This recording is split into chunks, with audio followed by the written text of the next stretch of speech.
Príbeh, ktorý vám teraz rozpoviem, sa v Turni odovzdáva ústnym podaním už celé stáročia, pretože sú zločiny, ktoré nechcú upadnúť do zabudnutia.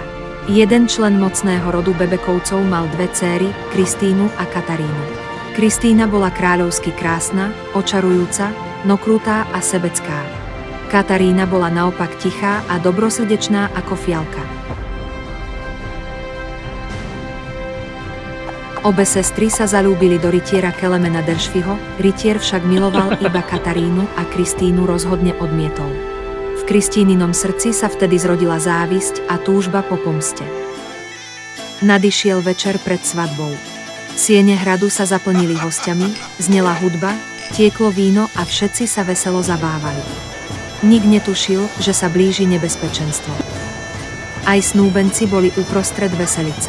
Tancovali a smiali sa. Keď sa však hluk stal príliš veľkým, zatúžili po tichšom mieste a tak sa vytratili do mesačným svetlom zaliatej hradnej záhrady. Netušiac, že ich osud je už spečatený.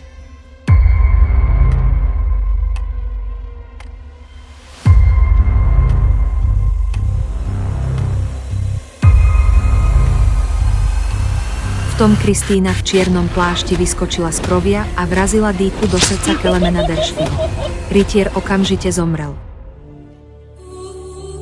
Pred ohromeným davom Kristína z vraždy obvinila svoju sestru.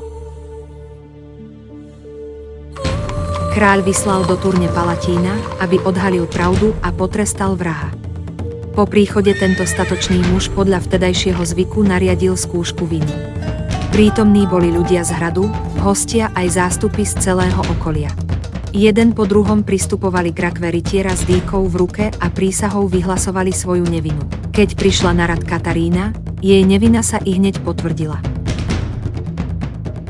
Napokon pristúpila Kristína. Len čo vzala vražednú dýku do ruky, z čepele začali kvapkať kvapky krvi a rana mŕtvého sa náhle znovu rozkrvácala. Boh vyniesol rozsudok. Kristína v zúrivosti uvrhla kliatbu na hrad, na Turňu i na všetkých prítomných, potom schytila dýku a vrazila si ju do vlastného srdca.